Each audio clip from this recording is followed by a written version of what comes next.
दोस्तों नमस्कार, आप सभी का एक बार फिर से स्वागत करता हूं आपके अपने प्रिय वास्तु के चैनल वास्तुश्री में। दोस्तों आज के इस एपिसोड में मैं आपके द्वारा पूछे गए सवालों का जवाब दूंगा। बहुत सारे अच्छे इंटरेस्टिंग सवाल आए हुए हैं। फेसबुक के पेज पे सभी ने सवाल अपने छोड़े हैं और उन सवालों के मैं जवाब दूंगा। बड़े ही रोचक तरीके से लोगों ने बड़े रोचक अंदाज में चीज़ें क्वेश्चंस पूछे हैं और मैं उन सब के स्क्रीनशॉट्स भी आपको यहाँ पे शेयर करूँगा और उम्मीद करता हूँ कि आपको आज का ये एपिसोड बड़ा पसंद आएगा। और आप सभी से रिक्वेस्ट करता हूँ कि आप वीडियो को लाइक कीजिए, शेयर कीजिए और सब्सक्राइब ज़रूर कीजिए ताकि मैं आपके लिए ऐसे ही रोचक वीडियोज़ हमेशा बना के लाता रहूँ। तो चलिए दोस्तों वीडियो शुरू करते हैं। तो दोस्तों चलिए, अभी क्या है ना कि लैपटॉप पे काम करने के लिए मेरे को चश्मा लगाना पड़ता है, मुझे चश्मा लगाना पड़ता है। तो चलिए पहला सवाल लेता हूँ। इन्होंने अपना नाम नहीं दिया हुआ है, मैं आपको स्क्रीनशॉट अभी दिखाता हूँ, ठीक है। और ये फेसबुक का एक ग्रुप है, उस ग्रुप पे इन्होंने पूछा हुआ है कि ऑफ वाइट की तरह ग्रे कलर भी सभी जोन्स में चलेगा क्या। तो देखिए, ऑफ वाइट जो होता है वो न्यूट्रल कलर होता है। आप उसको पूरे घर में कहीं भी लगाइए, उससे कोई फर्क नहीं पड़ता है, वास्तु दोष नहीं उत्पन्न होता है। लेकिन जो ग्रे कलर होता है वो एक्चुअल में आपका स्पेस एलिमेंट का यानी कि आकाश तत्व का कलर होता है। आकाश तत्व में दो कलर आते हैं, वाइट और ग्रे, ठीक है। तो अगर आप ये ग्रे कलर हर जगह यूज़ करेंगे तो आकाश तत्व और पृथ्वी तत्व और आपका जो जल तत्व, इन दिशाओं को छोड़ के ना बाकी जगह प्रॉब्लम आनी शुरू हो जाएंगी। तो ग्रे कलर जो है वो कहीं से भी न्यूट्रल कलर नहीं होता है। सबसे अच्छा है आप पूरे घर के अंदर ऑफ वाइट कीजिए, क्रीम कलर कीजिए, ये सबसे न्यूट्रल कलर होता है। इससे वास्तु दोष में कहीं भी कोई प्रॉब्लम नहीं आती है, ठीक है दोस्तों। तो चलिए अभी दूसरा भी सवाल लेता हूँ। ये इन्होंने भी अपना नाम नहीं दिया हुआ है। इन्होंने पूछा है, please suggest a remedy for cut in south west corner of the house. It is a double storeyed house, G+1 living room plus kitchen downstairs and bedroom upstairs. देखिए एक्चुअली जब आप लोग सवाल पूछते हैं ना तो यहाँ पे क्या होता है, सब हमें इमेजिन करना पड़ता है। ना तो यहाँ पे आप लोगों ने अपना कहीं भी प्लान दिया हुआ है, ना ग्रेडेड प्लान दिया हुआ है, तो उसको समझना ना बड़ा मुश्किल हो जाता है। तो चलिए मैं आपको उसका एक जवाब देता हूँ कि साउथ, इन्होंने पूछा अगर साउथ वेस्ट कॉर्नर कट हो तो क्या करना चाहिए। देखिए साउथ वेस्ट कॉर्नर अगर कट है तो उसको बढ़ाने के लिए हम वहाँ पे येलो कलर का इस्तेमाल कर सकते हैं। वहाँ की जो वॉल्स हैं उसको येलो कलर से हम पेंट कर सकते हैं। वहाँ पे जो आपके खिड़कियाँ वगैरह हैं तो वहाँ पे हम पीले रंग के पर्दे का इस्तेमाल कर सकते हैं। जितना हम मैक्सिमम येलो कलर का इस्तेमाल करेंगे आपका साउथ वेस्ट की एनर्जी जो है वो बढ़ती चली जाएगी। और दूसरा हम ये भी कर सकते हैं, वहाँ पे हम येलो रंग का बल्ब, पीला बल्ब जो हम जला सकते हैं ताकि साउथ वेस्ट का जो एनर्जी है वो इंक्रीज हो। इसके सिवा और कोई दूसरा रास्ता नहीं है कि साउथ वेस्ट को बढ़ाया जा सके। हम वहाँ की एनर्जीज को बढ़ा सकते हैं और एनर्जीज को बढ़ाने के लिए हम कलर थेरेपी का इस्तेमाल कर सकते हैं, ठीक है दोस्तों। तो उम्मीद करता हूँ ये आपको ये समझ में आया होगा। और चलिए अभी नेक्स्ट सवाल लेते हैं। नेक्स्ट सवाल है, ये पूछा है शीला कांबले जी ने। इनका सवाल है, घर के वेस्ट वॉल पे फैमिली फोटो और चिल्ड्रन फोटो लगा सकते हैं क्या। तो देखिए फैमिली फ़ोटो आप लगा सकते हैं, कोई प्रॉब्लम नहीं है। वास्तु में कहीं ये नहीं लिखा हुआ है कि वेस्ट वॉल पे आप फैमिली फ़ोटो नहीं लगा सकते हैं, बिल्कुल लगा सकते हैं, ठीक है। लेकिन अब फ़ोटो लगानी कौन सी है और फैमिली फ़ोटो के लिए सबसे अच्छी जगह कौन सी है। देखिए तो फैमिली फ़ोटो के लिए सबसे पहले अच्छी जगह कौन सी है, वो आपकी आती ईस्ट नॉर्थ ईस्ट। जहाँ पे आप अपनी फैमिली फ़ोटो लगाएं, सबके साथ लगाएं और हंसते खिलते वाली फ़ोटो लगाएं, मतलब इसमें सब लोग मुस्कुरा रहे हों, सारे लोग एक साथ हों। तो ईस्ट नॉर्थ ईस्ट में अगर आप अपनी फैमिली फ़ोटो लगाएंगे तो फैमिली के अंदर एक हैप्पीनेस का माहौल रहेगा, खुशियों का माहौल रहेगा। और दूसरा, साउथ वेस्ट में आप अपनी फैमिली फ़ोटो लगा सकते हैं। फैमिली फ़ोटो अगर साउथ वेस्ट में लगाते हैं तो परिवार जनों के बीच में ना एक जो संगठन की भावना है ना वो उत्पन्न होती है, लोग संगठित होते हैं। एक साथ मिल के रहते हैं, ठीक है। तो साउथ वेस्ट में भी आप अपनी फैमिली फोटो जो है वो लगा सकते हैं। गोल्डन फ्रेम में साउथ वेस्ट में फैमिली फोटो लगाइए और ब्लैक फ्रेम में आप ईस्ट नॉर्थ ईस्ट में लगाइए। और अगर आप वेस्ट में लगाना चाहते हैं तो बिल्कुल आप वेस्ट में लगा सकते हैं, अच्छी फोटो लीजिए। गोल्डन फ्रेम में आप वेस्ट में भी अपनी फोटो, फैमिली फोटो जो है लगा सकते हैं। वास्तु में कहीं भी इसको मना नहीं किया गया है, ठीक है। तो चलते हैं, अब एक दूसरा सवाल लेते हैं दोस्तों। चलिए, एक पूछा है रवि जी ने पूछा है, और इन्होंने पूछा है facing of Ganesh idol statue in office best suitable direction. देखो भाई, आप जब ऑफिस में बैठते हो ना, तो ऑफिस में बहुत सारे पहली बात तो ये डिपेंड करता है कि ऑफिस में आप किस जगह पे बैठे हो, ठीक है। आप हो सकता है ऑफिस के साउथ में बैठे हो सकता है आप ऑफिस के वेस्ट में बैठे हो सकता है आप ऑफिस के ईस्ट में बैठे हो, ठीक है। हो सकता है आपका एक छोटा सा केबिन हो, केबिन भी नहीं हो सकता है आपका टेबल हो, ठीक है। तो इसमें आप एक बात ध्यान रखिएगा, कहीं भी कोई भी चीज़ ऐसी नहीं लिखी गई है कि आप का छोटा सा टेबल है ऑफिस के अंदर, तो आप ऑफिस के टेबल के साउथ वेस्ट में रखिए या ऑफिस के टेबल के नॉर्थ में रखिए। ऐसा बिल्कुल भी नहीं है, पॉसिबल ही नहीं है भाई। वास्तु प्रैक्टिकल चीज़ होनी बड़ी ज़रूरी है, ठीक है। तो आप अपना टेबल जो है अच्छे से अरेंज कीजिए और फिर आप उसमें जो है अपना, उस टेबल के ऊपर आप अपने जो भी आइडल्स हैं, चाहे गणेश जी का है चाहे किसी और भगवान का है, आप आराम से रख सकते हैं, किसी भी तरफ फेस करते हुए। फेस आपकी तरफ ही हो तो ज़्यादा अच्छा है, ठीक है। लेकिन अगर आपका केबिन बना हुआ है, बड़ा सा अगर केबिन बना हुआ है, तब उसमें आप डायरेक्शंस देख के आप नॉर्थ डायरेक्शन में, नॉर्थ ईस्ट डायरेक्शन में आप गणेश जी को आप रख सकते हैं, ठीक है। सो उम्मीद करता हूँ ये समझ में आया होगा, और ये एक सवाल बहुत लोगों का भी एक्चुअल में रहता है, ठीक है। तो चलिए अभी नेक्स्ट सवाल लेते हैं, और नेक्स्ट सवाल है जीनिया बंसल जी का। देखिए, इन्होंने बड़ा ही इंटरेस्टिंग सवाल पूछा है, ठीक है। और इनके सवाल में ना आप वास्तु की बहुत सारी चीज़ें सीख जाएंगे, ठीक है। इन्होंने लिखा है कि साउथ वेस्ट की एंट्रेंस को कैसे ट्रीट करें।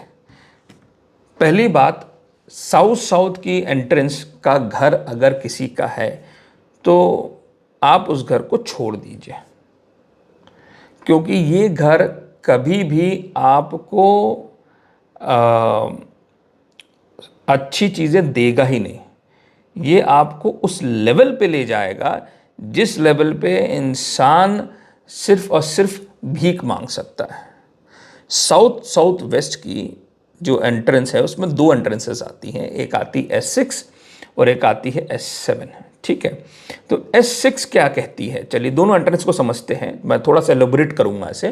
तो दोनों एंट्रेंस को समझते हैं। S6 क्या कहती है कि भाई मैं आपको पॉवर्टी के उस लेवल तक ले जाऊंगी जो लेवल आपने कभी सोचा नहीं हो।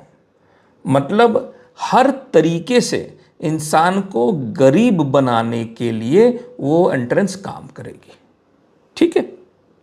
दूसरी एंट्रेंस क्या है, दूसरी एंट्रेंस है S7। S7 कहती है कि भाई आप कुछ भी कर लो, कोई भी एफर्ट्स लगा लो, वो एफर्ट्स का रिजल्ट ज़ीरो होना है। मतलब कि अगर मैं उस घर के एंट्रेंस का ट्रीटमेंट भी करूंगा तो भी उसका रिजल्ट ज़ीरो आना है। इस एंट्रेंस में जो लोग रहते हैं S7 के एंट्रेंस में, उसमें क्या होता है कि इंसान एक चक्र में घूमता रहता है। वो जॉब में रहेगा 1 साल 2 साल तक, जो है वो बहुत अच्छा करेगा, फिर वापस धड़ाम से नीचे गिर के वापस ज़ीरो पाएगा, फिर चलेगा, फिर नीचे गिरेगा। एट द एंड जब वो देखेगा तो वो जहाँ से चला था वो वहीं पहुँचेगा। यानी कि आप कुछ भी कर लो, आपके जितने एफर्ट्स हैं वो सब ज़ीरो ही होंगे।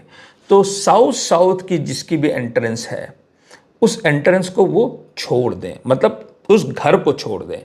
और साउथ की वेस्ट की जो एंट्रेंस वाले जितने भी घर होते हैं, वो एक्चुअल में क्या, लोग घर भी नहीं छोड़ पाते हैं। सबसे बड़ी बात ये है, प्रॉब्लम ये है। दोस्तों मेरे पास आप सभी की रिक्वेस्ट आ रही थी एक एडवांस वास्तु कोर्स लेके आने के लिए, तो मैं आप सभी की डिमांड पूरी करता हूं।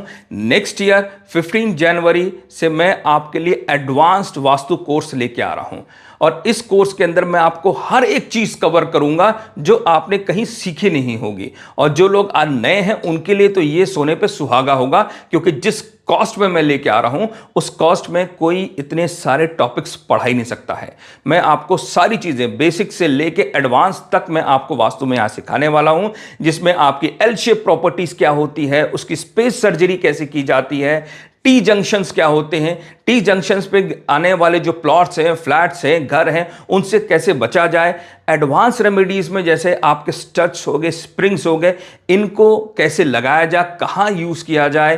प्लस आप बहुत लोगों को ऑटोकैड नहीं आता है, तो मैं आपको जियोजेब्रा सॉफ्टवेयर सिखाऊंगा। उस पे जाके आप अपने जो भी मैप्स हैं उसके ऊपर आप सेंट्रॉइड से आप सेंटर ऑफ मास लगा सकते हैं। वहां पे आप जाके एंगुलर डिवीजन मेथड के जो चक्रास हैं आप उसको प्लेस कर सकते हैं। और सबसे बड़ी बात, मेडिकल वास्तु में आपको सिखाने जा रहा हूं, ताकि आप के पास जो लोग आते हैं या आएंगे जब आप वास्तु करेंगे तो उनकी बीमारियां भी आप दूर कर सकते हैं। तो दोस्तों ये जो है वास्तु कोर्स ये बहुत ही ज़्यादा एडवांस्ड है, और ऐसे प्राइस में मैं दे रहा हूं, बेट लगा सकता हूं कि कोई भी मार्केट में ये सारे टॉपिक्स इस प्राइस में पढ़ा ही नहीं सकता है। ठीक है दोस्तों, तो दिए हुए नंबर पे फटाफट संपर्क कीजिए, अपने रजिस्ट्रेशन कंप्लीट कीजिए, क्योंकि 31 दिसंबर मैंने लास्ट डेट रखी है रजिस्ट्रेशन की। तो दिए हुए नंबर पर संपर्क करके अपनी सीट जरूर बुक करें। तो दोस्तों फटाफट फोन उठाइए और कॉल लगाइए। वहां के लिए आप टेम्परेरी तौर पे क्या कर सकते हैं, थोड़ी सी रिलीफ आपको मिलेगा। और रिलीफ में क्या है कि आप स्टड्स का इस्तेमाल कीजिए ब्लॉक करने के लिए। जो भी आपकी एंट्रेंस है, S6 आ रही है, S7 आ रही है, और ये जो स्टड्स होगा ये ब्रास के स्टड्स होंगे, और ब्रास की मेटल स्ट्रिप इस्तेमाल कीजिए। इससे आपको कुछ दिन तक राहत होगी।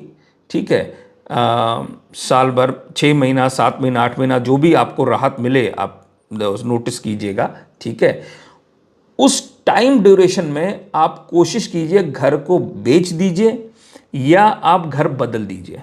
तो ये जो आपको ब्रीदिंग पीरियड मिलेगा ना साल भर के अंदर तक का, ये आपको उस घर से निकलने में मदद करेगा। इसके बाद कोई भी इसकी भी गारंटी नहीं है कि आपको वो जो ट्रीटमेंट है वो पूरी तरीके से असर करे, क्योंकि ये एंट्रेंस ट्रीटेबल ही नहीं है, बहुत मुश्किल होता है, बहुत कम रिजल्ट्स आते हैं। लेकिन जो मैं अभी आपको ट्रीटमेंट बता रहा हूँ, उस ट्रीटमेंट से आपको एटलीस्ट ब्रीदिंग पीरियड मिल जाएगा कि आप कुछ चीज़ सोच सकें और उस घर से आप निकल के कुछ अच्छी जगह पे आप जा सकें। ठीक है दोस्तों, सो चलिए अभी नेक्स्ट सवाल लेते हैं। ठीक है, और नेक्स्ट सवाल है, ये आया है सोनिया सहानी जी का। ठीक है, और इन्होंने पूछा है, नमस्ते एवरीवन, मैंने रिसेंटली वास्तु के बारे में जाना है। मुझे अभी पता चला हमारे मेन डोर N7 N8 का एंट्रेंस है। 10 साल से लोन का सिलसिला चलता है, और दूसरा कोई डोर शिफ्ट नहीं कर सकते हैं। प्लीज़ इसकी कोई रेमेडी बताएं N7 और N8 का। तो देखो, N7 जो है और N7 आपकी नॉर्थ ईस्ट की जो है वो दूसरी एंट्रेंस आती है, और N8 आपकी नॉर्थ ईस्ट की पहली एंट्रेंस आती है। ठीक है, N7 क्या बोलता है? N7 ये बोलता है कि girl defy their family traditions, यानी कि इस घर में रहने वाली जो औरतें हैं, मतलब लेडीज़ हैं, गर्ल्स हैं, वो अपने फैमिली से हट के काम करेंगे। तो मेरे ख्याल से ये एंट्रेंस कहीं भी ये नहीं कहती है कि पैसे आएंगे या पैसे नहीं आएंगे, इससे कोई मतलब नहीं है। ठीक है, पैसे आएंगे और बहुत आ सकते हैं, कोई उसमें कहीं भी क्वेश्चन मार्क नहीं है। लेकिन इस घर में रहने वाली जो लेडीज़ हैं वो अपने फैमिली से हट के काम करेंगे। ठीक है, तो हो सकता है कि बहुत लोग रूढ़िवादी परंपरा से हों और जिनको शायद ये चीज़ें ना पसंद आती हों तो उनके लिए प्रॉब्लम हो सकती है। और जो खुले विचार के हैं, जो अपने घर में अपनी लेडीज़ को, अपने बच्चियों को, गर्ल्स को सपोर्ट करते हैं आगे बढ़ने के लिए, समाज में नाम कमाने के लिए, उनके लिए तो कोई दिक्कत नहीं है। लेकिन जो इनका प्रॉब्लम है वो है लोन्स का। तो N8 की एंट्रेंस क्या बोलती है सर? ये N8 की नॉर्थ ईस्ट की एंट्रेंस है। तो लोग कहते हैं ना, मतलब आप ओल्ड ट्रेडिशनल वास्तु में जाएंगे तो वो कहेंगे नॉर्थ ईस्ट की एंट्रेंस लो, बहुत अच्छा है, बहुत अच्छा है। नहीं भाई, नॉर्थ ईस्ट की एंट्रेंस यहाँ पे एग्जाम्पल आपको दिख रहा है, बड़ा खराब है, one of the worst entrance. North east की एंट्रेंस बोलती है हायर बैंक बैलेंस बट ज़्यादा पैसा, लेकिन वो पैसा कर्जे के रूप में आएगा। तो N8 की एंट्रेंस जो है वो कर्जे के रूप में आपको जो है वो पैसा देती है। अब ये बड़ा इंपॉर्टेंट चीज़ है, अगर आप जॉब कर रहे हैं तो आपके लिए एंट्रेंस क्या होगी कि आपको हर समय जो है वो आपको लोन्स के लिए प्रेरित करते रहेगी, हर एक छोटी छोटी चीज़ों के लिए लोन। ठीक है, सो इस एंट्रेंस में करना क्या चाहिए? इस एंट्रेंस में कभी लोन नहीं बंद करना चाहिए, एक लोन ज़रूर चलाए रहो। इससे ये एंट्रेंस आपको परेशान नहीं करेगी। लेकिन आपको लग रहा है कि बार बार हर एक चीज़ के लिए आपको लोन लेना पड़ रहा है, तो ये भी ध्यान रखिए कि आपके घर में बाकी चीज़ें भी हो सकता है आपको प्रॉब्लम कर रही हों, वास्तु दोष दूसरी जगह भी हो जहाँ पे आपको ये चीज़ें आ रही हों। ठीक है, और इस एंट्रेंस का आपको ट्रीटमेंट करना चाहिए। दूसरी चीज़, अगर आप बिजनेसमैन हैं तो इस एंट्रेंस का ट्रीटमेंट मत करो। उसका कारण है कि बिजनेस वही चल सकता है जिसके पास लोन है। अगर बैंक का फाइनेंस नहीं है तो बिजनेस ग्रो नहीं कर सकता है। ठीक है, आप किसी को भी ले लीजिए, अदानी को भी ले लीजिए, दुनिया के तीसरे चौथे सबसे बड़े अमीर आदमी हैं, लेकिन उनकी जो कंपनी है आधे से ज़्यादा तो कर्ज में है, बैंकों के लोन से उनके पास। ठीक है, तो बिना लोन के कोई भी बिजनेस बड़ा नहीं हो सकता है।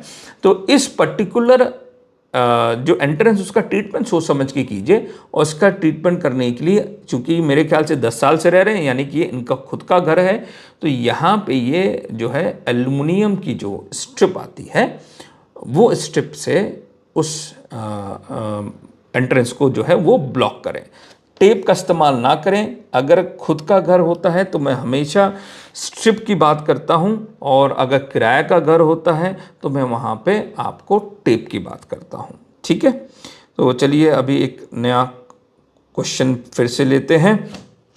ये मनोज कुमार जी ने पूछा है, और इन्होंने ये पूछा है कि western commode south and south west में आ रहा है, क्या करना चाहिए, मतलब क्या सॉल्यूशन है? देखो, आपने बोला कि साउथ में आ रहा है, साउथ वेस्ट में आ रहा है।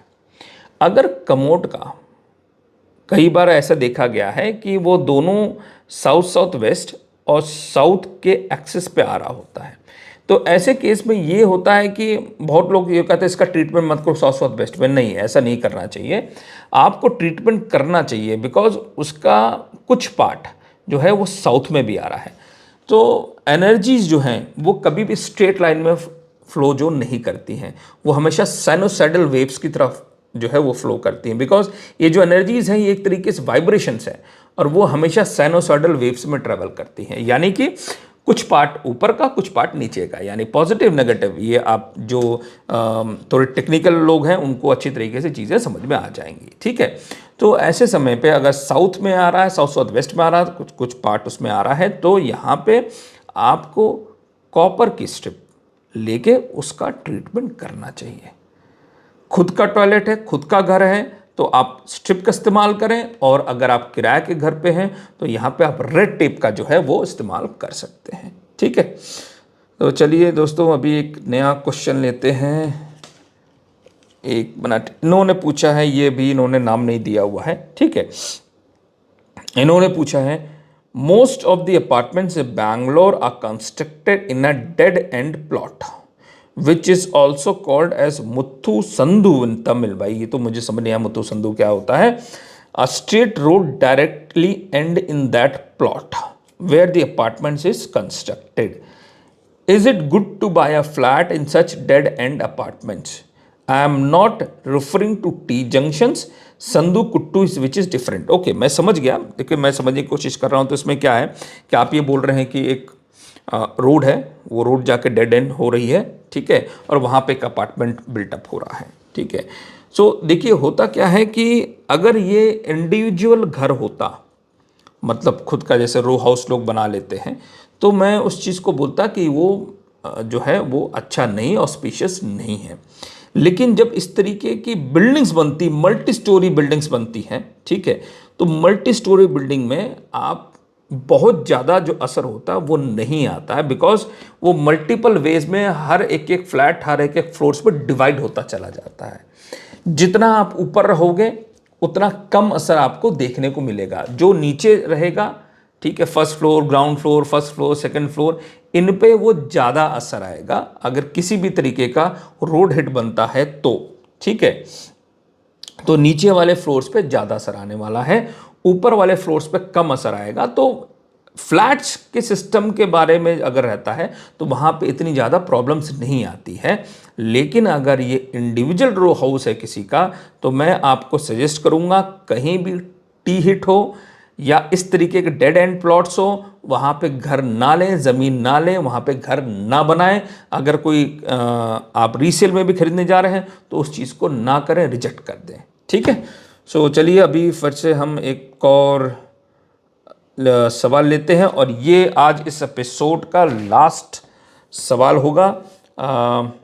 आप लोगों के पास भी ऐसे बहुत सारे अगर सवाल हैं तो फटाफट मेरे दिए हुए मैंने डिस्क्रिप्शन में अपना फेसबुक का मैं लिंक दे रहा हूँ, वहाँ पे आप अपने जाके क्वेश्चंस पोस्ट कीजिए, और मैं उन सभी क्वेश्चंस के जवाब मैं अपने वीडियोस में आके आपको दूंगा, ठीक है. सो क्वेश्चन जो भी पूछें थोड़ा एलोबरेट करें ताकि समझ में आए कि आप पूछना क्या चाहते हैं, ठीक है. तो चलिए, एक क्वेश्चन पूछा है, लास्ट सवाल है आज इस एपिसोड का. हीरल हर्षुल शाह जी ने पूछा है, rectangle dining table in south west and west south west is okay, ठीक है. तो अब उन्होंने पूछा है कि रेक्टेंगल डाइनिंग टेबल है तो क्या वो साउथ वेस्ट और वेस्ट साउथ वेस्ट में ओके है. पहले आप समझिए बेसिक्स क्या है वास्तु की. हो सकता है शायद इन्होंने कोर्स किया हो, ठीक है, लेकिन या किसी ने इनको सजेस्ट किया हो या कोई वीडियोस देखा हो, तो इनको शेप्स शायद पता है कि हर डायरेक्शंस की क्या क्या शेप्स होती हैं, ठीक है. तो जैसे आपकी एयर की शेप रेक्टेंगल हो गई, आपकी फायर की शेप ट्रायंगल हो गई, आपकी अर्थ की शेप जो है वो स्क्वायर हो गई, फिर आपकी वेस्ट जो आपका आकाश तत्व होता है उसकी शेप आपकी क्या नाम सर्कल हो गई, और आपका जो जल तत्व होता है उसकी शेप आपकी जो है वेवी शेप में हो गई, ठीक है. लेकिन एक बात आप समझो, रेक्टेंगल आज के टाइम पे, पहले भी आज भी, कोई भी चीज़ जब बनती है 99% चीज़ें रेक्टेंगल ही होती हैं. आप कोई ऐसी चीज़ बता दो जो स्क्वायर में मिलती हो या सर्कल में मिलती हो या ट्रायंगल में मिलती हो या वेवी शेप में मिलती हो, कोई ऐसी चीज़ बता दो. आपका मोबाइल भी रेक्टेंगल है, आपका टेबल भी रेक्टेंगल है, आपकी अलमीरा भी रेक्टेंगल है, आपका बेड भी रेक्टेंगल है. कहीं आपने स्क्वायर शेप देखा है? एक आध कहीं कोई बना दिया हो तो बन गया हो, या आपने कहीं सर्कल में कोई शेप देखा? मोबाइल देखा क्या सर्कल में? या आपने अपनी घर की अलमीरा देखी क्या सर्कल में? नहीं. 99% जितने भी ऑब्जेक्ट्स हम यूज करते हैं, चाहे वो घर का दरवाज़ा हो, चाहे वो आपका अलमीरा हो, चाहे वो आपकी टेबल हो, चाहे वो आपका बेड हो, ये सारी चीज़ें जो है वो सब रेक्टेंगल शेप्स में ही आती हैं. रेक्टेंगल शेप कहीं भी किसी भी डायरेक्शन में यूज होगा, हो सकता है, उससे कोई वास्तु डिफेक्ट नहीं आएगा. लेकिन प्रॉब्लम कब होगी? जब आप उस पर्टिकुलर शेप के कलर्स को चूज करोगे तो रेक्टेंगल शेप विथ द जो नेचुरल वुड कलर है आप पूरे दिशा में कहीं भी लेके जाओ 360 डिग्री में, कोई इशू नहीं है। अगर कोई बोलता है तो आप उससे बहस कर सकते हो पूरी तरीके से, क्योंकि रेक्टेंगल शेप हर जगह पे है, हर जगह मौजूद है, इसलिए वो वास्तु के प्रीव्यू से बाहर चला जाता है। उसके ऊपर वास्तु का कोई रूल लागू नहीं होता है। लेकिन अगर आप वहां पे कलर चेंज कर दोगे, जैसे कि आपने मान लीजिए आपके पास बेड है, आपने साउथ वेस्ट में बेड लगाया है और आपने बेड का जो कलर है वो नीला कर दिया, तब दिक्कत होगी। आपने बेड का कलर काला कर दिया तो दिक्कत होगी। आपका अलमीरा रेक्टेंगल है और आपने उस रेक्टेंगल को आपने ब्लैक अलमीरा कर दी तो दिक्कत होगी। आपकी टेबल आपने साउथ वेस्ट में रखी हुई है, उस टेबल का कलर जो है वो ब्लैक कर दिया है, ब्लू कर दिया है, ग्रीन कर दिया है, तो दिक्कत होगी। लेकिन अगर वो नेचुरल वुड कलर में है तो कोई दिक्कत नहीं है किसी भी डायरेक्शन में, साउथ वेस्ट हो, वेस्ट साउथ वेस्ट हो, वेस्ट हो, नॉर्थ हो, ईस्ट हो, XYZ किसी भी डायरेक्शन में हो। ठीक है दोस्तों, सो उम्मीद करता हूं आपको आज का एपिसोड बड़ा इंटरेस्टिंग लगा होगा। आपके जो भी सवाल हैं आप प्लीज़ कमेंट बॉक्स में लिखिए। आप मेरे डिस्क्रिप्शन में जाइए, वहाँ पे मेरा फेसबुक का मैंने डिटेल्स दी हुई हैं, उस पर क्लिक कीजिए और अपने सवाल उस पर छोड़िए। मैं आपके जितने भी वास्तु के क्वेरीज हैं, जितने भी आपको वास्तु में जिज्ञासावश पे आप जो भी सवाल पूछना चाहते हैं, मैं उन सारे सवालों का जवाब दूंगा। और दोस्तों वीडियो को सब्सक्राइब ज़रूर कीजिए। ठीक है, तब तक चलिए आप अपना ख्याल रखिए और मिलते हैं जल्दी एक नए एपिसोड में। नए सवाल और जवाब वाला मैं एक और नया एपिसोड लेके आ रहा हूँ, तो उसमें हम लोग बहुत अच्छे इंटरेस्टिंग सवाल मेरे पास और हैं। सो तब तक के लिए आप अपना ख्याल रखिए। नमस्कार, जय हिंद।